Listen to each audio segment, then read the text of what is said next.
जय हिंद दोस्तों, आज हम लोग फिर एक बायोलॉजी का वीवीआई क्लास में लेके हाजिर हैं। आज हम बात करेंगे अनुवांशिक कूट के बारे में। अनुवांशिक कूट, और आप लोग को डीएनए मालूम होगा तो यह टॉपिक बहुत बेहतरीन से समझ आने वाला है। होगा क्या, इन्हें आपको कूट मिलेगा। कूट में होता है कि नहीं, हर एक चीज़ का एक सीक्रेट वर्ड होता है कि इस वर्ड में ये चीज़ छिपा रहता है। यानी कि आप बहुत सारे फिल्म देखे होंगे, वहाँ पे आपको एक हर एक जासूस वाला का एक कोड मिलता है कि आपका कोड क्या है, आपका कोड क्या है। तो उसी प्रकार बायोलॉजी के क्षेत्र में एक आपको कोड मिलेगा कि उसमें कौन सा प्रोटीन होता है, कौन सा किस चीज़ को छुपा होता है प्रोटीन का, वो आपको जानकारी मिलेगा। बात करेंगे अनुवांशिक कूट का मेन वैज्ञानिक का जिनका योगदान ज़्यादा है, उनका नाम है नीरेनबर्ग। का नाम है नीरेनबर्ग। का योगदान बहुत ज़्यादा है। पता है, इनमें बहुत सारे साथी भी इनके हैं। इन साथियों ने मिलकर अनुवांशिक कूट का एक बारे में बेहतरीन तरीके से बताया कि हाँ, जितने भी डीएनए में 4 गो वो मिलते हैं, थायमिन, ग्वानिन, साइटोसिन, ये सभी क्या होते हैं, एडेनिन, ये सभी क्या होते हैं, उनमें एक कूट छुपा होता है, प्रोटीन का कूट छुपा होता है। आपको टॉपिक मिलेगा और ये बताया गया कि जो अनुवांशिक होता है एक सूक्ष्म इकाई होता है। क्या होता है? सूक्ष्म इकाई होता है। अब जानने को मिलेगा सर, सूक्ष्म इकाई तो हम कोशिका को जाने हैं, न्यूरॉन के बारे में समझे हैं, क्या बोलते हैं, बड़ी की इकाई जाने हैं। भाई देखो, हर एक चीज़ का जिसे अंतिम रूप मिलता है ना, एक अंतिम रूप मिलता है कि हाँ, इसको एक कोड के रूप में मानेंगे, ये सबसे मेन कोड है, तो उसको एक यूनिट मान ली जाती है।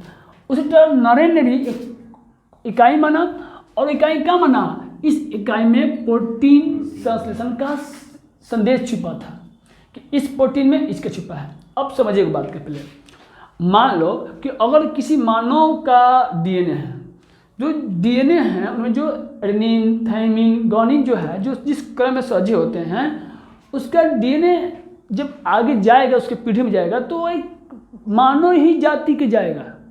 प्लांट का डीएनए होगा तो उसमें जो कूट होगा ना, प्लांट में जो भी कौन फल बनेगा, कौन फल किस पर उगेगा, अब मानव का कोई अंग बनने की है, तो उस डीएनए में, उस कूट में लिखा था कि इस अंग में ये चीज़ वृद्धि करना होता है।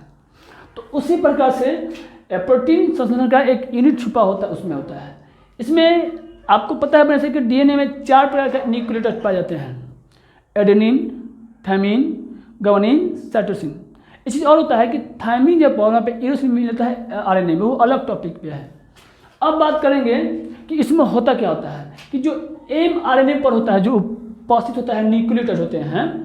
गौर कीजिए, यहाँ पर देखिए, जो एमआरएनए पर जो उपस्थित होता है न्यूक्लियोटाइड, क्या होते हैं, न्यूक्लियोटाइड होते हैं।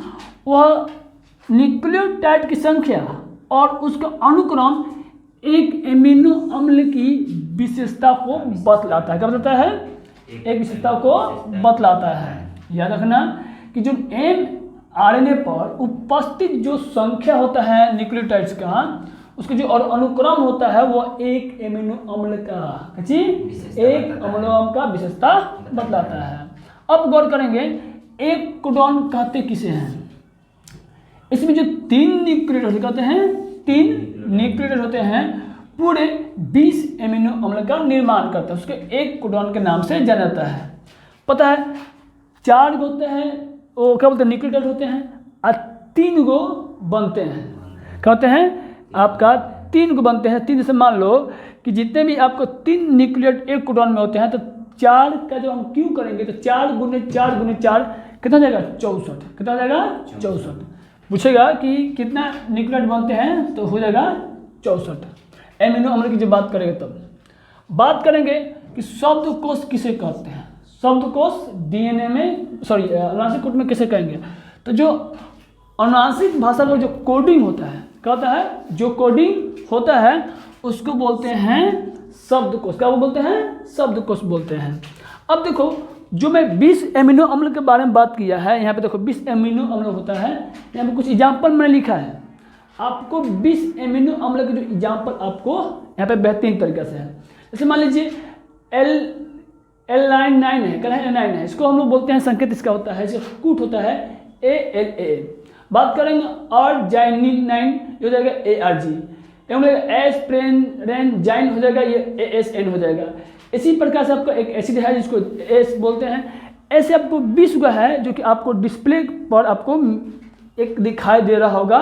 इस विषय को आप नोट कर सकते हैं। परीक्षा के लिए इंपॉर्टेंट नहीं है लेकिन नॉलेज के लिए में काम आएगा। बाकी हम लोग क्लास में आपसे भेंट होगा ये टॉपिक लेकर, और ये टॉपिक जिसका नाम रहेगा कि डीएनए की जो विशेषताएं हैं क्या है। इसी और बात पर गौर कीजिएगा।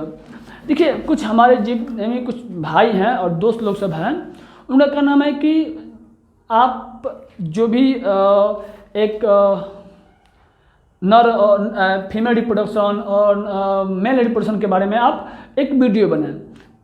मैं बहुत जल्द प्रयास करूंगा। मैं इस सिलेबस के तहत पढ़ा रहा हूँ वीवीआई टॉपिक पे, लेकिन वो भी वीवीआई टॉपिक है। हम जरूर आपकी जो भी आदेश का जो भी होगा पालन किया जाएगा। प्रत्येक टॉपिक आपको जो भी आप कमेंट में कीजिएगा आपको वीडियो बना के दिया जाएगा। जो आपको ज़्यादा दिक्कतें हो रही है इस टॉपिक में आप कमेंट कीजिए, बना दीजिएगा। आज के लिए